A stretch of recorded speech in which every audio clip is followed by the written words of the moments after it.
그날 저는 지옥행 비행기를 탔습니다. 새벽 5시 방콕 공항으로 내렸을 때까지만 해도 몰랐어요. 앞으로 벌어질 무시무시한 일들, 무더운 공기가 얼굴을 때렸어요.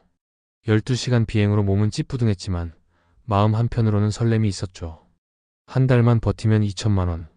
15년 친구 민재의 말이 계속 귓가에 맴돌았고 간단한 통역 일이라고 했습니다.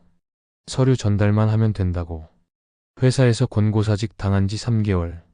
대출 이자는 밀려가고 있었어요. 하는 일에 비해 급여가 너무 높다고 생각도 했지만 그 돈이 절실했습니다. 출구에서 제 이름이 적힌 팻말을 든 남자를 찾았어요. 40대 중반쯤 되어 보이는 태국인. 선글라스를 낀 검은 정장 차림이었죠. 그가 제 가방을 낚아챘고 너무 빠르게 마치 도망가지 못하게 하려는 것처럼 주차장으로 향했습니다. 검은색 SUV가 대기하고 있었는데 썬팅이 이상하게 너무 진했습니다. 아니 전혀 보이지 않을 정도로. 뒷좌석에 타자마자 이상한 냄새가 났습니다. 담배 냄새와 뭔가 화학적인 냄새. 그리고 피 냄새 같은. 호텔까지 얼마나 걸리냐고 제가 물었더니 호텔이 아니라고 했습니다. 세이프하우스라고.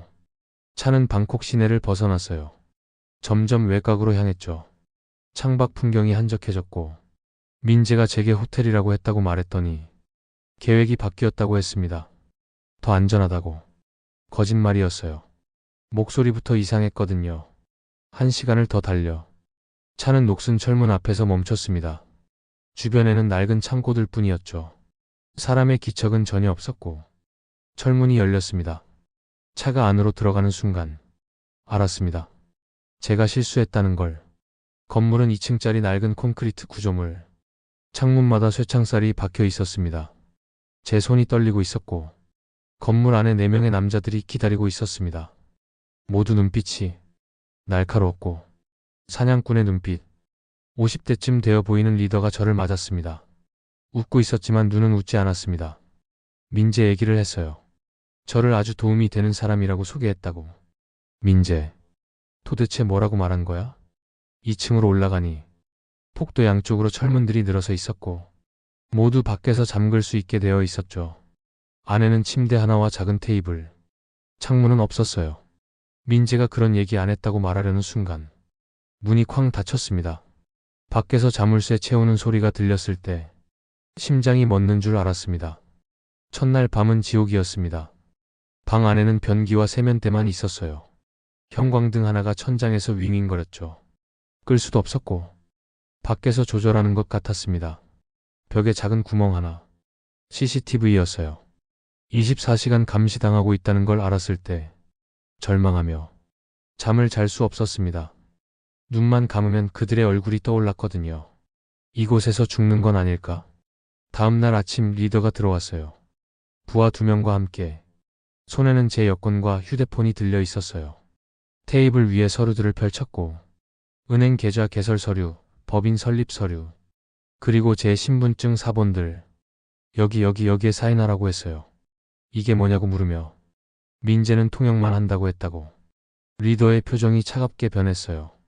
친구도 이미 비슷한 서류에 사인했다고 했어요. 그를 보고 싶냐고 물었죠.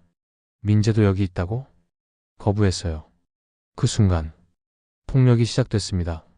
뺨을 때리는 정도가 아니라 본격적인 구타였습니다. 갈비뼈가 부러지는 줄 알았어요. 숨을 쉴 수가 없었죠. 사인하지 않으면 집에 돌아갈 생각하지 말라고. 하지만 본능적으로 알았습니다. 서류에 사인하면 안 된다는 걸.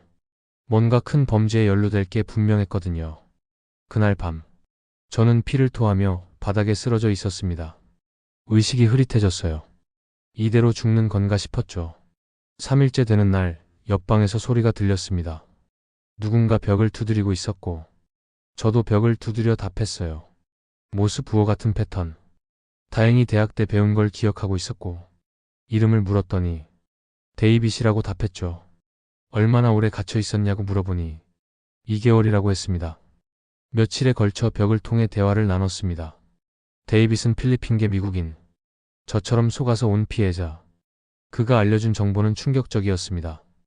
이 조직이 하는 일, 자금 세탁, 마약 자금, 위장회사, 우리는 국제범죄 조직의 자금 세탁에 이용될 뻔한 거였어요. 외국인 신분으로 계좌를 개설하고 법인을 만들어서 더러운 돈을 깨끗하게 바꾸는 더 충격적인 말을 들었습니다.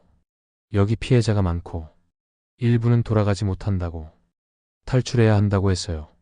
데이빗이 중요한 정보를 알려줬습니다. 환기 덕트, 변기 뒤쪽에 있다고. 제 방의 변기 뒤를 살펴봤더니 작은 환기구가 있었어요. 오래된 건물이라 환기 시설이 제대로 안 돼서 이 환기구들이 외부와 연결돼 있다는 거였습니다. 문제는 크기. 사람이 겨우 기어갈 정도로 작았죠. 며칠에 걸쳐 준비했어요. 변기 뒤쪽 벽에 타일을 조금씩 뜯어냈어요. 수저 손잡이로. 손가락 끝이 다 까졌어요. 피가 났지만 계속했습니다. 계획은 새벽 3시. 경비원 교대 시간에 탈출하는 거였습니다. 일주일째 되던 날. 데이빗의 소리가 들리지 않았어요.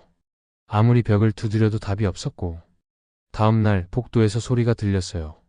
누군가 끌려가는 소리. 비명. 데이빗이었어요. 발각된 거였습니다. 이제 혼자 탈출해야 했습니다. 데이빗이 끌려간 지 이틀 후. 더 이상 기다릴 수 없었어요. 조직원들의 압박이 더 심해졌거든요. 내일 사인하지 않으면 캄보디아로 보낸다고 했습니다. 캄보디아. 더 깊은 곳으로 팔려간다는 뜻인 것 같았어요. 그날 밤이 마지막 기회였습니다. 새벽 2시 30분. 심장이 터질 듯이 뛰고 있었습니다. 화장실로 가서 변기 뒤쪽에 환기구를 열었고 안은 생각보다 더 좁았습니다. 어깨가 겨우 들어갈 정도. 하지만 선택의 여지가 없었습니다. 머리부터 들이밀고 기어 들어갔어요. 먼지와 곰팡이 냄새가 코를 찔렀죠. 무릎과 팔꿈치가 까졌고 숨이 막힐 것 같았습니다. 하지만 계속 기어갔습니다. 데이빗이 그린 지도를 머릿속으로 떠올리며 오른쪽으로 10m, 왼쪽으로 5m, 그리고 아래로 30분쯤 기어갔을까요? 드디어 외부로 통하는 환기구를 발견했어요. 건물 1층 외벽. 밖으로 나오자 새벽 공기가 얼굴을 스쳤습니다. 그 순간 눈물이 저도 모르게 쏟아졌습니다. 하지만 아직 끝이 아니었어요. 이곳이 어딘지도 모르고 도움을 요청할 곳도 없었죠. 주변은 온통 공장지대. 새벽이라 아무도 없었습니다. 뛰기 시작했습니다. 숨이 차고 다리가 후들거렸지만 계속 뛰었어요. 멀리서 불빛이 보였습니다. 편의점 같아 보였습니다. 그런데 뒤에서 차 소리가 들렸고 돌아보니 검은색 SUV가 다가오고 있었습니다. 제가 탈출한 걸 발견한 거였습니다. 다시 뛰었어요. 이번엔 정말 죽을 각오로. 폐가 터질 것 같았고 다리가 풀렸지만 멈출 수 없었습니다. 잡히면 죽는 거였습니다. 편의점에 도착했을 때 거의 기절 직전이었어요. 가게 안으로 뛰어들어가 나이 많은 점원에게 매달렸죠. 도와달라고, 경찰을 불러달라고. 하지만 점원은 태국어밖에 못하는 것 같았습니다. 밖에서 차문 닫히는 소리가 들렸고 그들이 찾아온 거였습니다. 점원이 CCTV를 보더니 급히 어디론가 전화를 걸기 시작했습니다. 상황을 이해한 것 같았어요. 10분 후 태국 경찰 2명이 편의점으로 들어왔습니다. 그 순간 정말 살았다는 생각이 들었지만 의사소통이 문제였습니다. 단편적인 단어들로 겨우 상황을 전달했어요. 납치, 범죄자들, 한국인 친구. 제 상처를 보고서야 경찰이 심각성을 이해한 것 같았습니다. 경찰서로 갔습니다. 통역관이 와서 자세한 상황을 들었죠. 그 과정에서 충격적인 사실을 알았습니다. 이미 이 지역에서 비슷한 사건이 여러 건 발생했다고. 경찰은 즉시 그 건물을 수색했습니다. 하지만 이미 텅 비어 있었어요. 제가 탈출한 걸 알고 급히 철수한 것 같았습니다. 데이빗은 어디로 간 건지 알 수 없었어요. 혹시 제가 먼저 탈출하려다가 그가 위험에 빠진 건 아닐까? 죄책감이 밀려왔습니다. 일주일 후 한국 영사관의 도움으로 귀국했어요. 인천공항에 내렸을 때 한국 땅이 이렇게 소중한지 처음 알았습니다. 하지만 머릿속은 복잡했어요. 민재. 그놈은 어디 있는 거야? 집에 도착해서 제일 먼저 민재에게 전화했어요. 번호는 이미 사용 중지되어 있었습니다. 며칠 후 경찰서에서 연락이 왔고 민재가 검거됐다는 소식이었습니다. 알고 보니 그는 이미 여러 명을 그런 식으로 속여 넘긴 전과가 있었습니다. 조직에서 한국인 피해자를 모집하는 역할을 하고 있었던 거예요. 한 명당 300만 원씩 받았다고 합니다. 수사관의 말을 듣고 분노보다는 허탈감이 들었습니다. 15년 친구가 300만 원에 저를 팔았다니. 재판에서 민재를 마주쳤어요. 그는 제 눈을 제대로 마주치지 못했습니다. 미안하다고 자기도 모르게 그렇게 됐다고 변명을 늘어놓았지만 저는 그냥 돌아섰어요. 상욕도 아깝고 더 이상 들을 말이 없었거든요. 민재는 7년형을 선고받았다고 합니다. 귀국 후 몇 개월간 정상적인 생활을 할 수 없었습니다. 밤만 되면 그 철문이 닫히는 소리가 들렸고 좁은 공간에 있으면 숨이 막혔고 외국인만 보면 경계했습니다. PTSD 진단을 받고 치료를 시작했어요. 가장 힘들었던 건 사람을 믿지 못하게 된 거였습니다. 가족들이 뭔가 제안해도 일단 의심부터 했어요. 혹시 속이는 건 아닐까? 뭔가 숨기고 있는 건 아닐까? 2년 후 뜻밖의 소식이 들려왔습니다. 태국 경찰을 통해 데이빗의 소식을 들었습니다. 그는 살아 있었어요. 다른 곳으로 이송됐다가 몇 달 후에 구조됐다고 했습니다.